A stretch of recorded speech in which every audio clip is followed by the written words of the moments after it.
Hey guys, welcome back to Paper Mario. Last episode we managed to go through the entire charade of doing several steps in order to speak with Mustafa, who turned out to be Sheik, the guy guarding doorway to Mustafa. Pretty confusing, I know. But basically he gave us the post stone, which now is apparently activating. The closer we are to the ruins, the more it's gonna pulse. But for now, I'm going to be doing two things right before we try to find the ruins. First is talking to the Nomada Mouse, since we found a letter last time on the rooftops towards Mustafa that the guy might actually want. If you go, blah blah blah, he's going to say the exact same thing, and Parakarry will now chirp in. Traveling Nomada Mouse, correct? The name's Parakarry. I deliver letters. I believe I have one for you. Hang on a moment. Here we are. Just trying to do this so I don't have to eventually backtrack when it's not really necessary. Another letter duly delivered. A postman's job is never done. A letter to me? From Mustafa? I've heard the name, but I can't remember who he is. Anyway, thank you for delivering it. I'm surprised that you found me way out here. It's extremely hot traveling in the desert, so take care. Oh yeah! Take this as my thanks. Don't hesitate. Please take it. And we got a star piece out of it. Not too bad, not too bad. We'll be able to eventually gain some of the most expensive badges from Marlowe in Star Summon once we have enough star pieces. Now, some informants did tell us that in order to get a specific item, you have to go 3 south from the Stone Cactus, which is just basically 3 entire areas. Hello. And then 2 west, I believe. Okay, so we're at 2 south by now. Try to be careful in this area. It is very dangerous. Actually, no. For a second, I thought maybe they were talking about the ruins, but I believe the ruins is actually north, which is actually why the pole stone is not even activating right now. And 2 west. Oh boy, oh boy. These are Pokies, by the way. Enemies that you can't actually touch with your legs, so with your feet, so you can't jump on them. But you can, oh, right here. Huh? There we go. Not too bad. It's a badge, another one that makes sound whenever you use a specific attack, so I'll show off what it sounds like. Now, if you equip 2 of these singing badges, you get a unique sound that no one badge can make. Huh? Oh, never mind. I was thinking of the sequel. I guess in the original, they don't make a unique sound if you play 2. They just interchange between themselves. It makes it more interesting, I guess, if you want to, like, during fights, you don't want to hear the same old hammer animation sound. But I kind of find it annoying at some points. Although I do like ones in particular. Alright, now the post stone is activating, so I guess north is the correct way to go. Doesn't really tell you what direction to go, you just have to guess. Okay, now we're in the main road again, but it's actually north somewhere. It's not too close, unfortunately. Let's see. West? Alright, let's go. Whoa! Shoot! He caught me off guard. Okay, these are bandits. So I believe they have 7 HP and they do 2 damage, but they have 0 defense, so they should be easy to take down. However, every time they attack, not only do they do damage, but they also steal money. One of your coins, so try to be careful about that, as you can see. So next turn, if I don't defeat him, he will run away with my money, and I won't be able to get it back. But it's only one coin. And shell shot. There we go. Kind of overkill, but I decided, why not? Oh, and now that fortune that we got last episode is coming into effect. It increases attack, defense, or XP, or possibly even the amount of items that enemies drop. Whoa. I want to say it's north. I'm actually using the pole stone to guess, but it's somewhere in the end. I believe it's like north to west. Oh, I guess it's just north now. It should be on the next level. Okay. Where am I wrong? Maybe it's on the east side then. Whoa, whoa, whoa! Get away, get away! My item inventory is full. I forgot to talk to the item shop manager because you can actually leave some of your items there if you have too many. Whoa, it's going crazy now. Are we here? Yes, we are. And on this little segment, we're supposed to be placing the pole stone. Now, this is another reason why I say it's like Aladdin, because the image that's about to appear is the exact same one that Jafar as an old man and Aladdin saw in the Disney movie right after they obviously summoned an ancient area from the underground. Unfortunately, there's no genie, at least that I'm not aware of, since the lamp is right there. Shame, I would have loved to see a reference to Genie. He's like my favorite Disney character. Oh. But enough about that, the ruins have finally appeared. The ancient Dry Kingdom.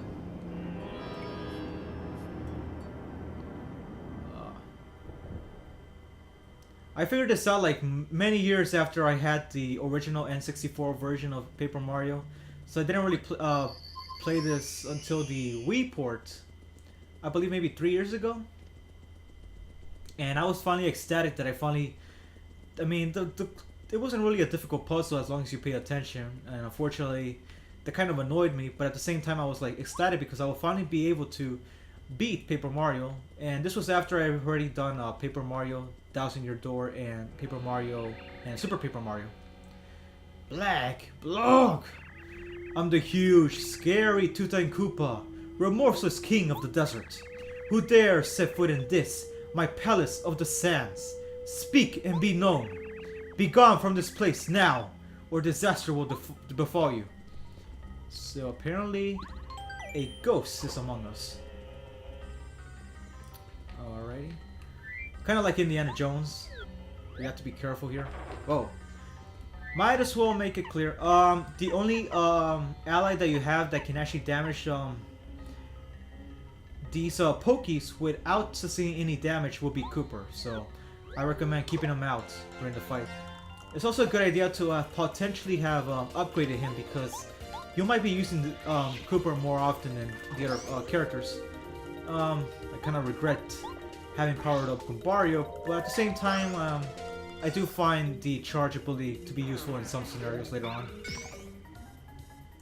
Now, there's a chance if when those hit and they actually do damage that you will get poisoned, so try your best to do an action command. Although I believe it's 2 damage that they execute, so if you don't have the damage dodge, you are still at risk of getting poisoned even if you block the attack. Poke is down. Now, there's going to be a lot of fights and a bunch of puzzles, you know, your standard Mario dungeon levels. Whoa. Oh, that item right there. Very useful. But I'll explain that once I defeat these guys right here. Let's see. They have no defense, so you should probably not be using your defense down pound just yet. Pretty easy enemies, to be honest. Now, if Cooper had been upgraded, his power would have increased from 3 to, no, from 2 to 3. Which could be pretty helpful, I believe, since these guys aren't that powerful to begin with. But you can get by with his normal state.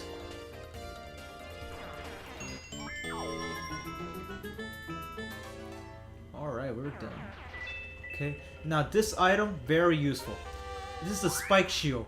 So you know how Mario can't really jump on spiked enemies, else he'll be damaged? Well, the Spike Shield fixes all that. So now Mario can use his jump attacks on all spiky enemies such as spiky Goombas, Pokies, and Clefs, I believe, as well. However, Clefs have such a high defense that you will need a very strong jump ability to really do any damage. Well, I know what I'm increasing next turn, next time, which will be BP, just so I can get the ability to use my power bounce on these enemies. They're not that strong, so I'm going to withhold from using the badge just yet. However, it is useful, but it doesn't really work for your partners. For that, there is a separate badge, although I don't believe you get it until much later. So you're going to have to stick with Cooper or Bombette's special ability, the bomb ability, I believe. I'm pretty sure the bomb ability does work unless Bombette gets near the enemy. Oh shoot. As you can see, Mario's posting, his HP will be going down. There's a specific item that I haven't bought that you can get very early on called the health tonic, which cures you of poison. However, this is the very first time that you will really be needing it, so if you want to stock up on those items, I recommend it. But once you defeat an enemy, you're basically cured of all poison. Alright, so let's get the key. Ruins key, let's get out. I don't believe there's anything here, though I might be wrong. Okay, we have a key, so now we can go and unlock this one. Even though it's a ruins, there's like metallic locks. I wish they would have, like, I don't know, changed it up a little, like magic barriers or something, but oh well. Now this opens up a hole, which fills it up with sand. You saw that little hole in the chamber below where we got the key. Well, that's where we're supposed to go through. But now that the sand is down, we can actually walk towards it. So let's get to it. This is pretty ominous. Fool! You have ignored my warning, haven't you? You fool! You will fall to my legions and become a mummy of the sands. Right? There's a beetle, Buzzy Beetle up there. Similar to Champ, but nowhere near as tough. Let's see. I can't get up there. However, there's a bomb. There's a crack in the wall. I might be able to use my best ability, bro. Whoa! Come at me, bro. Alright. You know, defeat these guys just as you would any normal Koopa Troopa. Or I believe they have 7 HP, although I'm not exactly sure. No, never mind, they have around either 3 or 4. Not too much to worry about here, but they could be a problem for Cooper if he can't, since his attack isn't strong enough to get to their defense. They have 3 HP. Alright. There you go. I kind of wish it would use her ability during my experience aspect, not the coins. But I guess it might be useful for later on when I want to buy maybe a very expensive badge at the badge shop. Okay, so switch to Parakarry real quick. Get through this ledge. Whoops, wrong button. There we go. And switch to Bombette. I believe this is one of the scenarios where if you don't do anything during the title screen, you can kind of see Parakarry and Bombette being used in order to explode this wall right here. So it's kind of like a teaser trailer of sorts. Again, we're gonna make a hole, yes, so we can lower all the sand to the bottom, so we can get the key from that ledge that we couldn't get to before.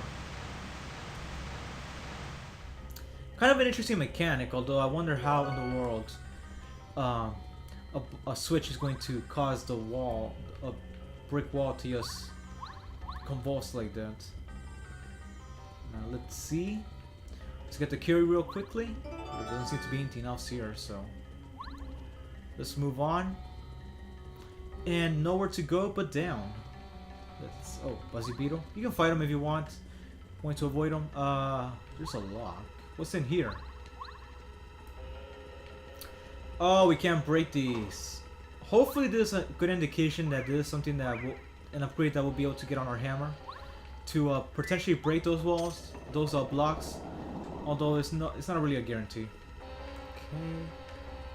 Now we are in a puzzle of sorts. Not really too difficult, just there's not really any indication of what you're supposed to be doing. You just kind of guess. Whoa. Oh, this was a mistake. You gotta be kidding me. Oh. The worst. Oh, interesting. Oh, right, that's what it does. the Dizzy badge, it gives you the ability to, by pressing Z or ZL, you can actually spin around, but if you hit an enemy with it, it actually causes them to be dizzy. So that's what it does. I was wondering why I wasn't getting a dizzy attack. I thought it was maybe like an effect, but it hasn't been activating. So this is a Poke Mummy. Basically a dead Poke. Kind of creepy. I wonder why they're turned blue though. Kind of morbid. You know, I've never seen a Poke living in Civilization, so I wonder like these are supposed to be rabid beasts or because even most characters that look like animals can talk intelligently like Mario, so it's kind of hard to distinguish between a regular wild animal and an intelligent being. But I've never seen a Poke converse to us before, nor have I seen them ever play a prominent role in the Super Mario series. Not much of a puzzle here. It's just a tutorial to teach you that these switches will move the staircases in a specific way. Wait a minute. Oh wait, you do need to beat the Pokies. I believe one of them has a key. I don't know which one it is. Hopefully it's this one, so I don't have to. Oh, a Swoobat. Okay, now these Swoobats are very annoying. Basically, you can't even jump on them. So they're out of your reach. However, if you use the Earthquake Badge, the Earthquake Badge will do slight damage to all enemies on the ground and in the ceiling. Oh no. Oh boy. Oh, this is not good. This is not good. So, if you want to beat that enemy, you either have to use Parakarry's special Sky Attack, or you have to use the Quake Hammer ability to get that thing down, where it will then proceed to just fly around. But at that point, you can jump on them. And you might be able to KO them. I don't believe they have that much HP to begin with. Ooh, Swoobat. I like the design of the Swoobat. It would have been awesome if, at some point in time in the Paper Mario series, you could have gotten him as a partner. But too bad. Oh my goodness. Let's just get rid of him. Parakarry, let's go. Use your Shell Shot ability. There we go. And he's down. I believe they have 3 HP, so it was probably overkill, but I can't really use my regular attack on him. And I don't have the Quake Hammer equipped. Now let's see if I have an item to heal myself. Wait. Alright, I'll eat the egg just in case. I don't need too much HP. The Whack-A-Bump is kind of overkill for me since I don't really have that much HP to begin with. Nor do I have that much FP. So it's kind of... So early on, these items are probably better not to be used just yet. I'm gonna switch to Kooper. I should probably run because it's gonna take a while to fight these enemies. But I do want to recharge my star power, so that's why I'm doing this. Okay, sure. Why did I switch to Kooper? I guess I could have just done nothing, but I could have. Well, I don't even have enough FP, so never mind. Do I have anything that increases my FP even slightly? I have to use a Nutty Cake. There we go, refund. There we go, and Parakarry will be able to... Oh, it was a 3 FP move? I thought it was 5 FP. Well, I wasted a Nutty Cake for nothing. Darn. Does he have the key? Oh, never mind. The key just drops on him. So you have to fight him. Well, isn't that just a peachy situation we were just in? Okay. Let's see. What's in here? There's a way to go over here, apparently.